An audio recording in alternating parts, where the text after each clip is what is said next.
ಮಕ್ಕಳಲ್ಲಿ ಬ್ರಹ್ಮೋಪದೇಶನ ಮಾಡ್ತಾರೆ. ಉಪನಯನ ಅಂತ ಒಂದ್ ಕಾರ್ಯಕ್ರಮ ನಡೆಯುತ್ತೆ. ಗಂಡು ಮಕ್ಳಿಗೆ ಮಾತ್ರ ಈ ಕಾರ್ಯಕ್ರಮ ಮಾಡೋದಾ, ಹೆಣ್ಮಕ್ಳು ಯಾಕೆ ಮಾಡ್ಬಾರ್ದು, ಈ ಬ್ರಹ್ಮೋಪದೇಶ ಮಾಡಿಸ್ಕೊಡೋದ್ರಿಂದ ಅವ್ರಿಗೆ ಏನೇನೆಲ್ಲ ಬೆನಿಫಿಟ್ಸ್ ಇದೆ, ಈ ಎಲ್ಲಾ ಮಾಹಿತಿನ ನಾವ್ ಡಿಕೋಡ್ ಮಾಡ್ತಾ ಹೋದ್ವಿ. ಕೊಟ್ಟಿದ್ದೆ ಇವತ್ತಿನ ಎಪಿಸೋಡ್. ಸೊ ಒಂದು ವಿಶೇಷ ಮಾಹಿತಿಯನ್ನ ಹೊತ್ತು ತರ್ತಾ ಇದೆ ಇನ್ಫೋರ್ಟ್ ಹೊನ್ನಡಿ. ವೆಲ್ಕಮ್ ಟು ಇನ್ಫೋರ್ಟ್ ಹೊನ್ನಡಿ. ಕಂಟೆಂಟ್ ಇಷ್ಟ ಆದ್ರೆ ಲೈಕ್, ಶೇರ್ ಅಂಡ್ ಸಬ್ಸ್ಕ್ರೈಬ್ ಮಾಡಿ. ವೆಲ್ಕಮ್ ಟು ಇನ್ಫೋರ್ಟ್ ಹೊನ್ನಡಿ. ಮಾಹಿತಿ ಕೊಡ್ತಾ ಇದ್ದಾರೆ ಶ್ರೀ ತೇಜಸ್ವಿ ಗುರುಜಿ ಅವರು. ಕಾರ್ಯಕ್ರಮಕ್ಕೆ ಸ್ವಾಗತ. ಸಾಕಷ್ಟು ಮಾಹಿತಿನ ಕೊಡ್ತಾ ಬರ್ತಾ ಇದ್ದೀರಾ ನಮ್ಗೆ ಪ್ರತಿ ಎಪಿಸೋಡ್ ನಲ್ಲಿ. ಇನ್ನು ನೀವು ಈ ಗುರು ಪೌರ್ಣಮಿಗೆ ಮಾಡ್ಬೇಕು ಅನ್ಕೋತಾ ಇರುವಂತಹ ಬ್ರಹ್ಮೋಪದೇಶದ ಬಗ್ಗೆ ಮಾಹಿತಿ ತಿಳ್ಕೊಳ್ಳೋದಾಯ್ತು ಅಂದ್ರೆ, ಬ್ರಹ್ಮ ಉಪದೇಶ ಅಂದ್ರೆ ಹೀಗೆ ನೋಡಿ, ನಮ್ಮಲ್ಲಿ 3 ರೀತಿಯಾದಂತಹ ಶಕ್ತಿ ಇದೆ. ಅದನ್ನ ಇಚ್ಛಾಶಕ್ತಿ, ಕ್ರಿಯಾಶಕ್ತಿ ಮತ್ತೆ ಜ್ಞಾನಶಕ್ತಿ ಅಂತ ಕರಿತೀವಿ. ಇಚ್ಛಾಶಕ್ತಿಯನ್ನ ಬ್ರಹ್ಮಶಕ್ತಿ ಅಥವಾ ಬ್ರಹ್ಮತತ್ವ ಅಂತ ಕರಿತೀವಿ. ಪ್ರತಿಯೊಬ್ಬರಲ್ಲೂ ಬ್ರಹ್ಮತತ್ವ ಪ್ರತಿಯೊಬ್ಬರಲ್ಲೂ ನೆಲೆಸಿದೆ. ಅದನ್ನು ಸರಿಯಾದ ರೀತಿಯಲ್ಲಿ ತಿಳ್ಕೊಂಡು ಅಭ್ಯಾಸವನ್ನು ಹೆಚ್ಚು ಮಾಡೋದ್ರಿಂದ ನಮ್ಮಲ್ಲಿ ಅಪಾರವಾದಂತಹ ಜ್ಞಾನ ಪ್ರಾಪ್ತಿ ಆಗುತ್ತೆ. ಈ ಮಹಾಪಂಡಿತರೆಲ್ಲ ಯಾರೆಲ್ಲ ಇದ್ದಾರೋ, ಪಂಡಿತರು, ಅವರೆಲ್ಲ ಬ್ರಹ್ಮತತ್ವವನ್ನು ಫಾಲೋ ಮಾಡಿರೋರು. ಈಗಲೂ ಸಹ ಬ್ರಾಹ್ಮಣರು ಸಹ ತಲೆ ಹಿಂಭಾಗದಲ್ಲಿ ಒಂದು ಶಿಖಿ ಎನ್ನುವಂತಹ ಒಂದು ಜುಟ್ಟನ್ನು ಬಿಡ್ತಾರೆ, ಒಂದು ಕೂದಲನ್ನ. ಆ ಒಂದು ಸ್ಥಳದಲ್ಲಿ ಒಂದು ಪೀನಿಯಲ್ ಗ್ಲ್ಯಾಂಡ್ ಅನ್ನುವಂತಹ ಒಂದು ಗ್ರಂಥಿ ಇದೆ. ಆ ಒಂದು ತತ್ವವನ್ನು ಆಕ್ಟಿವೇಟ್ ಮಾಡಲಿಕ್ಕೆ ಈ ಒಂದು ಬ್ರಹ್ಮತತ್ವವನ್ನು ನಾವು ಫಾಲೋ ಮಾಡ್ತೇವೆ. ನಮ್ಮೊಳಗಿರುವಂತಹ ಬ್ರಹ್ಮತತ್ವವನ್ನು ಫಾಲೋ ಮಾಡೋನೇ ಬ್ರಾಹ್ಮಣ, ಬ್ರಹ್ಮಚಾರಿ ಅಂತ ಕರೆಯೋದಷ್ಟೇ. ನಾವು ಬ್ರಹ್ಮಚಾರಿ ಅಂತ ಅನ್ಕೊಂಡು ಏನ್ ಅನ್ಕೊಂಡಿದೀವಿ ಅಂದ್ರೆ ಮದುವೆ ಆಗದೇ ಇದ್ದವನು ಅಂತ ನಾವು ಅನ್ಕೊತೀವಿ. ಅಲ್ಲ, ಬ್ರಹ್ಮತತ್ವವನ್ನು ಫಾಲೋ ಮಾಡೋನೇ ಬ್ರಹ್ಮಚಾರಿ. ನನ್ನೊಳಗುವ ತತ್ವ ಇದೆ, ಅದನ್ನು ನಾವು ಪ್ರಾಕ್ಟೀಸ್ ಮಾಡೋದ್ರಿಂದ ಹೆಚ್ಚು ಬ್ರಹ್ಮಜ್ಞಾನವನ್ನು ಪಡೀಲಿಕ್ಕೆ ಸಾಧ್ಯ, ಹೆಚ್ಚು ಅನಂತವಾದಂಥ ಜ್ಞಾನವನ್ನು ಪಡೀಲಿಕ್ಕೆ ಸಾಧ್ಯ. ಹೆಚ್ಚು ನೀವು ಕೆಲಸ ಕಾರ್ಯಗಳಲ್ಲಿ ಅತ್ಯಂತವಾದಂತಹ ಒಂದು ಶ್ರೇಷ್ಠವಾದಂತಹ ಮಟ್ಟಕ್ಕೆ ನೀವು ರೀಚ್ ಆಗ್ಬೇಕಾದ್ರೆ, ಅದರಲ್ಲಿ ಎಕ್ಸ್ಪರ್ಟ್ಗಳಾಗಬೇಕಾದ್ರೆ, ಹಾಗೂ ನಿಮ್ಮಲ್ಲಿ ಹೊಸ ಹೊಸ ಕ್ರಿಯೇಟಿವಿಟಿಗಳು ಬರಬೇಕಾದ್ರೆ, ನಮ್ಮಲ್ಲಿ ಹೊಸ ಹೊಸ ಕ್ರಿಯೇಟಿವ್ ಬರೋದೆಲ್ಲಿ ಅಂದ್ರೆ ಬ್ರಹ್ಮನಿಂದ. ಬ್ರಹ್ಮ ಅಂದ್ರೆ ಏನು? ಸೃಷ್ಟಿ ಅಂತ. ಹೊಸ ಹೊಸ ಆಲೋಚನೆಗಳು ನಿಮ್ಮಲ್ಲಿ ಸೃಷ್ಟಿ ಆಗ್ಬೇಕಾದ್ರೆ ಆ ತತ್ವ ನಿಮ್ಮಲ್ಲಿ ಆಕ್ಟಿವೇಟ್ ಆಗಿದ್ದಾಗ ಮಾತ್ರ ಸಾಧ್ಯ. ಸೊ ಈ ಬ್ರಹ್ಮ ತತ್ವ ಅಂದ್ರೆ ನಮ್ಮಲ್ಲಿ ನಾಡಿಗಳ ರೂಪದಲ್ಲಿ ಪ್ರತಿಯೊಂದು ಜೀವರಾಶಿಯಲ್ಲಿ 3 ಶಕ್ತಿಗಳು ನೆಲೆಸಿದೆ. ಬ್ರಹ್ಮಶಕ್ತಿ, ವಿಷ್ಣು ಶಕ್ತಿ, ಶಿವಶಕ್ತಿ, ಅಥವಾ ಇಚ್ಛಾಶಕ್ತಿ, ಕ್ರಿಯಾಶಕ್ತಿ, ಜ್ಞಾನಶಕ್ತಿ. ಬ್ರಹ್ಮ ಅಂತಂದ್ರೆ ಸೃಷ್ಟಿಯಾಗೋದು ಅಂತ. ನಾವೊಂದು ಸಣ್ಣ ಸೃಷ್ಟಿಯಾಗಿ ಒಂದು ಬೆಳಕಿನ ಕಣವಾಗಿ ಹುಟ್ಟು ಬಂದವರು. ವಿಷ್ಣು ಅಂತಂದ್ರೆ ಈ ಒಂದು ಜೀವನವನ್ನು ಸಂಪೂರ್ಣ ಸರಾಗವಾಗಿ ನಡೆಸ್ಕೊಂಡು ಹೋಗೋನು ಅಂತ. ಆ ಒಂದು ಸೃಷ್ಟಿ ಸ್ಥಿತಿ ಲಯ ಅಂತಂದ್ರೆ ಎಂದಾಗೋದು ಅಂತ. ನಮ್ಮಲ್ಲಿ ಬ್ರಹ್ಮತತ್ವ ಅಧಿಕವಾಗಿ ಜಾಗೃತಿಗೊಂಡಾಗ ನಮ್ಮಲ್ಲಿ ಅನಂತವಾದಂಥ ಜ್ಞಾನ ಸೃಷ್ಟಿ ಆಗತ್ತೆ. ಹೊಸ ಹೊಸ ಕ್ರಿಯೇಟಿವಿಟಿಗಳ ಸೃಷ್ಟಿ ಆಗತ್ತೆ. ಹೊಸದನ್ನ ಕ್ರಿಯೇಟ್ ಮಾಡಿ ಬರೆಯುವಂತ ಎಬಿಲಿಟಿ ಬರುತ್ತೆ. ಈಗ ಒಂದು ಸಿನಿಮಾಗಳನ್ನು ಮಾಡ್ತೇವೆ. ಸಿನಿಮಾ ಫಸ್ಟ್ ಕ್ರಿಯೇಟ್ ಆಗೋದೆಲ್ಲಿ? ಮೈಂಡ್ ಅಲ್ಲಿ. ಅದು ಕ್ರಿಯೇಟ್ ಆಗ್ಬೇಕು ಅಂದ್ರೆ ಬ್ರಹ್ಮತತ್ವದಿಂದನೇ ಅದು ಕ್ರಿಯೇಟ್ ಆಗೋದು. ಎಲ್ಲ ಓನ್ ಕ್ರಿಯೇಟರ್ಗಳಾಗಲ್ಲ. ಕ್ರಿಯೇಟ್ ಆಗೋದು ಯಾವಾಗ ಅಂದ್ರೆ ನಿಮ್ಮ ಬಳಿ ಬ್ರಹ್ಮತತ್ವ ಜಾಗೃತಿಗೊಂಡಾಗ. ಹೊಸದನ್ನ ನೀವು ಕ್ರಿಯೇಟ್ ಮಾಡ್ಕೊಳ್ತೀರಿ. ಆ ಕ್ರಿಯೇಟ್ ಆಗಿದ್ದನ್ನ ಒಂದು ವಿಡಿಯೋ ಶೂಟ್ ಮಾಡ್ತೀರಿ, ಅದಕ್ಕೆ ಬೇಕಾಗಿರೋ ಮ್ಯೂಸಿಕ್ ಅನ್ನು ಕೊಡ್ತೀರಿ, ನಾವೆಲ್ಲ ಸಿನಿಮಾ ನೋಡ್ತೀವಿ. ಆತನ ತಲೆಯಲ್ಲಿ ಕ್ರಿಯೇಟ್ ಆದಂತ ವಿಚಾರಗಳನ್ನ ನಾವು ಸಿನಿಮಾ ರೂಪದಲ್ಲಿ ನೋಡ್ತೀವಿ. ಹಾಗೆ ಆ ಬ್ರಹ್ಮತತ್ವವನ್ನು ನಾವು ಫಾಲೋ ಮಾಡೋದ್ರಿಂದ ಅಥವಾ ಅದನ್ನ ಆಕ್ಟಿವೇಟ್ ಮಾಡ್ಕೊಳ್ಳೋದ್ರಿಂದ ನಿಮ್ಮ ಜೀವನದಲ್ಲಿ ನೀವು ಹೊಸದನ್ನ ಕ್ರಿಯೇಟ್ ಮಾಡುವಂತಹ ಎಬಿಲಿಟಿಗಳು ನಿಮ್ಮಲ್ಲಿ ಬರುತ್ತೆ. ಅದರಲ್ಲೂ ಸ್ಪೆಷಲ್ ಇದನ್ನು ಮಾಡುವಂಥದ್ದು ವಿದ್ಯಾರ್ಥಿಗಳಿಗೆ. 6 ವರ್ಷದಿಂದ 18 ವರ್ಷದ ಒಳಪಟ್ಟಂತ ಮಕ್ಕಳುಗಳಿಗೆ ಈ ಬ್ರಹ್ಮತತ್ವವನ್ನು ಫಾಲೋ ಮಾಡಿಸುವಂತಹ ಅಥವಾ ಬ್ರಹ್ಮ ಉಪದೇಶವನ್ನು ಮಾಡ್ತೇವೆ. ಬ್ರಹ್ಮತತ್ವವನ್ನ ಉಪದೇಶ ಮಾಡೋದಕ್ಕೆ ನಾವು ಬ್ರಹ್ಮೋಪದೇಶ ಅಂತ ಕರೆಯೋದು. ಅದ ಆಕ್ಟಿವೇಟ್ ಮಾಡ್ಕೊಳ್ಳೋ ವಿಧಾನವನ್ನ ನಾವು ಉಪದೇಶ ಅಂತ ಕರಿತೀವಿ. ಇನ್ ನೆಕ್ಸ್ಟ್ ಯಾವಾಗ್ಲೂ ಕಾಡುವಂತ ಡೌಟ್, ಹೆಣ್ಮಕ್ಳು ಕಲ್ತ್ಕೋಬಹುದಾ, ಬರೀ ಗಂಡ್ಮಕ್ಳು? ಖಂಡಿತವಾಗೂ ಕಲಿಬಹುದು. ಪ್ರತಿಯೊಂದು ಜೀವರಾಶಿಯಲ್ಲೂ ಇದೆ, ಪ್ರತಿಯೊಂದು ಹೆಣ್ಮಕ್ಳಲ್ಲೂ ಇದೆ, ಗಂಡ್ಮಕ್ಳಲ್ಲೂ ಇದೆ. ಅಲ್ಲಿಯ ತನಕ ಹೆಣ್ಮಕ್ಳುಗಳು ಮುಟ್ಟಾಗೋದಕ್ಕಿಂತ ಮುಂಚೆ, ಅವು ಮುಟ್ಟಿನ ಸಮಯ ಆಗೋದಕ್ಕಿಂತ ಮುಂಚೆ ಆ ಶಕ್ತಿ ಅವರಲ್ಲೂ ಸಹ ಅಧಿಕವಾಗಿರುತ್ತೆ. ಅದನ್ನ ಆಕ್ಟಿವೇಟ್ ಮಾಡ್ಕೊಳ್ಳೋದ್ರಿಂದ ಈಗ ಎಷ್ಟೋ ಜನ ತುಂಬಾ ಕ್ರಿಯೇಟಿವಿಟಿ ಮೈಂಡ್ಸ್ ಇಂದ ತುಂಬಾ ಹೆಚ್ಚು ಕೆಲಸ ಕಾರ್ಯಗಳನ್ನು ಮಾಡ್ತಾರೆ. ಈಗಿನ ಕ್ಷೇತ್ರದಲ್ಲಿ ಹೆಣ್ಮಕ್ಳೇ ಹೆಚ್ಚು, ಹೌದಲ್ಲ? ಹೆಚ್ಚು ಕೆಲಸ ಕಾರ್ಯಗಳಲ್ಲಿ ಹೆಚ್ಚು ಉತ್ತಮವಾದಂಥ ಸ್ಥಾನದಲ್ಲಿರೋರೆಲ್ಲ ಹೆಣ್ಮಕ್ಳೇ. ಈ ದೇಶದ ಪ್ರಥಮ ಮಹಿಳೆ ದ್ರೌಪದಿ ಮುರ್ಮು.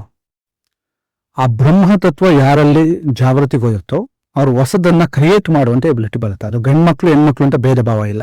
ಎಲ್ಲರೂ ಅದನ್ನ ಉಪದೇಶವನ್ನು ತಗೊಳ್ಬೋದು, ಮನೆಗಳಲ್ಲಿ ಪ್ರಾಕ್ಟೀಸ್ ಮಾಡ್ಬೋದು. ಅದಕ್ಕೆ ನಮ್ಮ ಹಿಂದೂ ಸಂಪ್ರದಾಯದಲ್ಲಿ ಅದಕ್ಕೆ ಉಪನಯನ ಅಂತ ಮಾಡಿಸ್ತಾರೆ.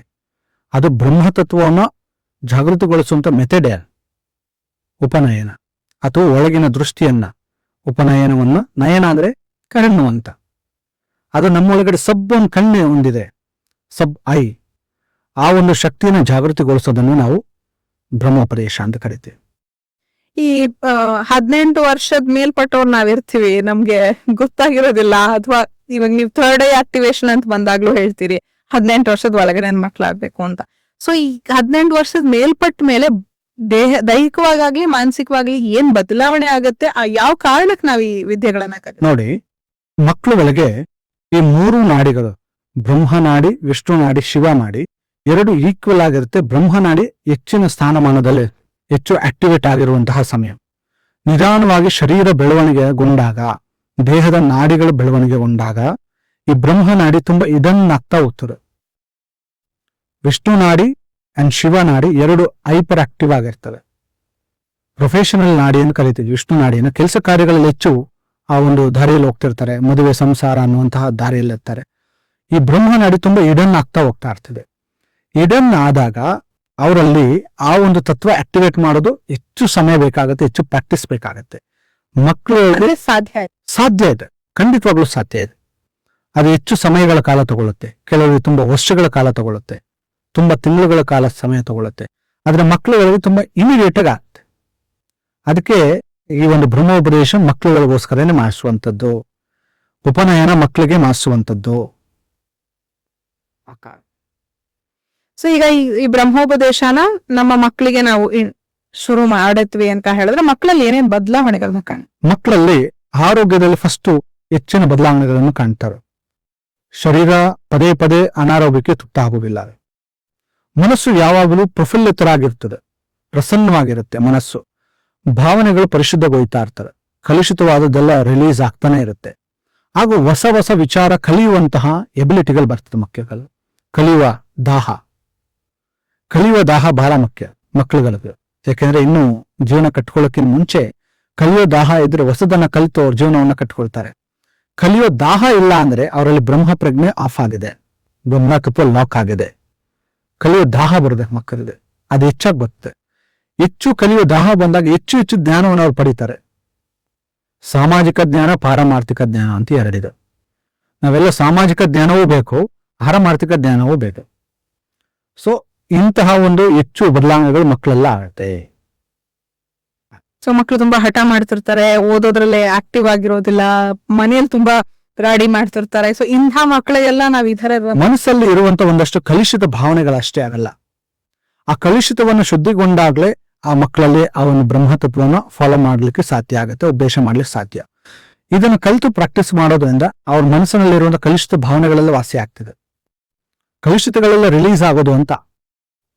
ಸೊ ಅವರು ಹೆಚ್ಚಿನ ದಾಹ ಹೆಚ್ಚಾಗತ್ತೆ, ಕಲಿಯುವ ಆಸಕ್ತಿ ಹೆಚ್ಚಾಗತ್ತೆ, ಅವ್ರ ನಡವಳಿಕೆ ರೀತಿ ಹೆಚ್ಚಾಗತ್ತೆ, ಅವ್ರ ಅರ್ಥ ಮಾಡಿಕೊಳ್ಳೋ ರೀತಿ ಹೆಚ್ಚಾಗತ್ತೆ. ಹೊಸದಾಗಿ ಹೊಸ ಹೊಸ ವಿಚಾರಗಳನ್ನು ಕಲಿಯುವಂತ ಆಸಕ್ತಿ ಹೆಚ್ಚು ನೋಡುತ್ತೆ ಮಕ್ಕಳಲ್ಲಿ. ದೊಡ್ಡವರಿದ್ದಾಗ, ಹಿರಿಯರಿದ್ದಾಗ, ಗುರುಗಳಿದ್ದಾಗ ಅವ್ರು ನಡ್ಕೊಳ್ಳೋ ರೀತಿಗಳ ಬದಲಾವಣೆ ಎಲ್ಲ ಆಗುತ್ತೆ ಮಕ್ಕಳಲ್ಲಿ. ಸೊ ಇದೆಲ್ಲ ಬದಲಾವಣೆ ನಿಮ್ಮ ಮಕ್ಕಳಲ್ಲಿ ತಗೊಂಡ್ಬರ್ಬೇಕು ಅಂದ್ರೆ ಗುರುಜಿ ಈ ಸಾರಿ ಗುರು ಪೌರ್ಣಮಿಗೆ ಬ್ರಹ್ಮೋಪದೇಶ ಕ್ಲಾಸಸ್ ನ ನಡೆಸ್ತಾ ಇದಾರೆ. ಖಂಡಿತವಾಗ್ಲೂ ಮಕ್ಕಳನ್ನ ಜಾಯಿನ್ ಮಾಡಿಸಿ ನಿಮ್ಮ ಮಕ್ಕಳಲ್ಲಿ ಬರುವಂತ ಚೇಂಜಸ್ ನ ನೀವೇ ನೋಡಿದ್ರೆ ಬಹುಶಃ ನೀವೇ ಬೇರೆ ಬೇರೆ ಮಕ್ಕಳಿಗೆ ರೆಫರ್ ಮಾಡೋದಕ್ಕೆ ಶುರು ಮಾಡ್ತೀರಿ, ಇನ್ನೊಬ್ರು ಕಲೀಲಿ ಮತ್ತೊಬ್ರು ಕಲೀಲಿ ಅಂತ ಹೇಳ್ತಾ.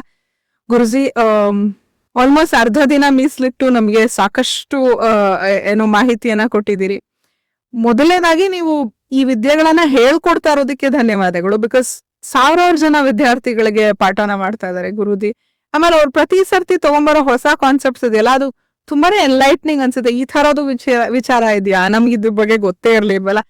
ವೆರಿ ವೆರಿ ಸಿಂಪಲ್ ಟೆಕ್ನಿಕ್ಸ್ ನ ಹೇಳ್ಕೊಡ್ತಾ. ನಾನು ಗುರುಜಿ ಪರ್ಮಿಷನ್ ಜೊತೆಗೆ ನಾನು ನಿಮ್ಗೊಂದು ವಿಚಾರನ ಇಲ್ಲಿ ಬಿಟ್ಕೊಡ್ಬೇಕು ಅಂತ ಅನ್ಕೋತೀನಿ. ಗುರುಜಿ ಒಂದ್ ಟೆಕ್ನಿಕ್ ಹೇಳ್ಕೊಟ್ಟಿದ್ರು. ನಿಮ್ಗೆ ತುಂಬಾ ಕೋಪ ಬರ್ತಾ ಇದೆ, ನಿಮ್ ಲೆಫ್ಟ್ ಹ್ಯಾಂಡಿಗೆ ಒಂದ್ ರಬ್ಬರ್ ಬ್ಯಾಂಡ್ ಹಾಕೊಂಡಿರಿ ಅಂಡ್ ಆ ರಬ್ಬರ್ ಬ್ಯಾಂಡ್ ಸ್ಟ್ರಿಂಗ್ ನ ಟೈಟನ್ ಮಾಡ್ಬಿಟ್ಬಿಡಿ. ಅವಾಗ ನಿಮ್ ಮೈಂಡಿಗೆ ಒಂದ್ ಮೆಸೇಜ್ ಹೋಗುತ್ತೆ, ನೀನ್ ಕೋಪ ಮಾಡ್ಕೋತಾ ಇದೆ, ಕೋಪನ್ ಕಡಿಮೆ ಮಾಡ್ಕೋತ. Very very simple technique. ನಮ್ಗೆ ಎಲ್ಲಿ ಗೊತ್ತಿರುತ್ತೆ, ಒಂದ್ ರಬ್ಬರ್ ಬ್ಯಾಂಡ್ ಇಂದ ನಮ್ಗೆ ಸೊಲ್ಯೂಷನ್ ಸಿಗತ್ತೆ. ನಮ್ ಕೋಪನ ಅದು ಜಸ್ಟ್ ಕೋಪಕ್ಕೆ ಅಂತಲ್ಲ, ನಿಮ್ಗೆ ಯಾವ್ದೋ ಒಂದ್ ವಿಷಯಕ್ಕೆ ಇರಿಟೇಟ್ ಆಗ್ತಾ ಇರುತ್ತೆ. ಆ ಇರಿಟೇಷನ್ ನೀವು ಕಡಿಮೆ ಮಾಡ್ಕೋಬೇಕು. ಏನೇನೋ ಯೋಚನೆ ಮಾಡ್ತಾರೆ, ಮೈಂಡ್ ನ ಡೈವರ್ಟ್ ಮಾಡೋ ಅಂತಾರೆ. ಗುರುಜಿ ಹೇಳೋದು ಏನೋ ಮಾಡ್ಬೇಡಿ, ಒಂದ್ ರಬ್ಬರ್ ಬ್ಯಾಂಡ್ ನಿಮ್ ಕೈ ಹಾಕೊಳ್ಳಿ, ಆ ರಬ್ಬರ್ ಬಣ್ಣ ಎಳದ್ ಬಿಟ್ರೆ ಹಂಗ ಇರಿಟೇಷನ್ ಕಡಿಮೆ ಆಗುತ್ತೆ. ನಿಮ್ಮ ಸಬ್ ಕಾನ್ಶಿಯಸ್ ಮೈಂಡಿಗೆ ಒಂದ್ ಮೆಸೇಜ್ ಹೋಗುತ್ತೆ that you are getting irritated. ಆ ಇರಿಟೇಟ್ ಆಗುವಂತ ಪ್ರಮೇಯನೇ ಇಲ್ಲ. ಸೊ ಕಾಮ್ ಆಗಿರು ಅಂತ.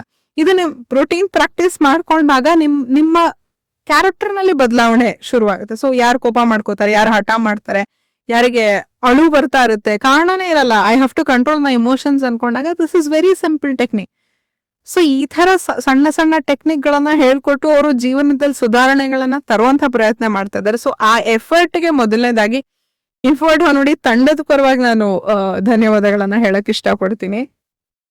ಸೊ ಈ ತರ ಇನ್ನೂ ಹಲವಾರು ವಿದ್ಯೆಗಳು ಅವ್ರ ಹತ್ರ ಇದೆ. ನಮಗೆ ಎಷ್ಟು ತಗೊಳಕ್ ಸಾಧ್ಯ ಆಯ್ತೋ ನಾವು ಅಷ್ಟನ್ನ ನಿಮ್ಗೆ ಪ್ರೆಸೆಂಟ್ ಮಾಡ್ತಾ ಇದೀವಿ. ಬಟ್ ಅವರನ್ನ ನೀವು ರೆಗ್ಯುಲರ್ ಆಗಿ ಅವರ ವೆಬ್ಸೈಟ್ ಜೊತೆ ಕಾಂಟ್ಯಾಕ್ಟ್ ಅಲ್ಲಿ ಇದ್ದಾಗ, ಅಥವಾ ಅವರ ಫೋನ್ ನಂಬರ್ ಜೊತೆ ಕಾಂಟ್ಯಾಕ್ಟ್ ಅಲ್ಲಿ ಇದ್ದಾಗ, ಅವರ ವಾಟ್ಸ್ಆಪ್ ಗ್ರೂಪ್ ನಲ್ಲಿ ಮಾಹಿತಿಗಳು ಸಿಗ್ತಾ ಇರುತ್ತೆ. ಸೊ ನೀವು ಅವ್ರ ಜೊತೆ ಕಾಂಟ್ಯಾಕ್ಟ್ ಅಲ್ಲಿ ಇರೋಕ್ ಸಾಧ್ಯ ಆಯ್ತು ಅಂದ್ರೆ ಈ ತರ ಹಲವಾರು ವಿದ್ಯೆಗಳು, ಬೇರೆ ಬೇರೆ ವಯಸ್ಸಿಗೆ ಬೇಕಾಗುವಂತಹ ವಿದ್ಯೆಗಳು, ಬೇರೆ ಬೇರೆ ವೃತ್ತಿಗೆ ಬೇಕಾಗುವಂತಹ ವಿದ್ಯೆಗಳು ಎಲ್ಲವನ್ನು ಕಲಿಯೋಕೆ ಸಾಧ್ಯವಾಗತ್ತೆ ಅಂತ ಹೇಳ್ತಾ ನಮ್ ಜೊತೆ ಇದ್ರು ತೇಜಸ್ವಿ ಗುರುಜಿ ಅವರು.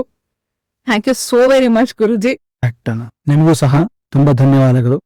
ತುಂಬಾ ದೂರದಿಂದ ಬಂದು ನಿಮ್ಮ ಈ ಸಮಯವನ್ನ, ಅಮೂಲ್ಯವಾದ ಸಮಯವನ್ನ ನಮಗೋಸ್ಕರ ಮೀಸಲಿಟ್ಟು ಈ ಒಂದು ಉನ್ನತವಾದಂತ ವಿದ್ಯೆಗಳನ್ನ ಎಲ್ಲರಿಗೂ ತಲುಪಿಸುವಂತ ಕಾರ್ಯವನ್ನ ಮಾಡ್ತಾ ಇವೆ. ನಿಮಗೂ ಸಹ ಅನಂತ ಅನಂತ ಧನ್ಯವಾದ. Thank you. ಇದಾಗೈತೆ ಇವತ್ತು 942 ನೋಡಿ. ಇವತ್ತಿನ ಕಾರ್ಯಕ್ರಮ ಯಾವುದೇ ರೀತಿಯಲ್ಲಿ ಮಾಹಿತಿ ಕೊಟ್ಟಿದ್ರೆ, ಯಾವುದೇ ರೀತಿಯಲ್ಲಿ ಸಹಾಯ ಮಾಡಿದ್ರೆ ಅಲ್ಲಿಗೆ ನಮ್ ಕೆಲಸ ಉಂಟಾಗೆ.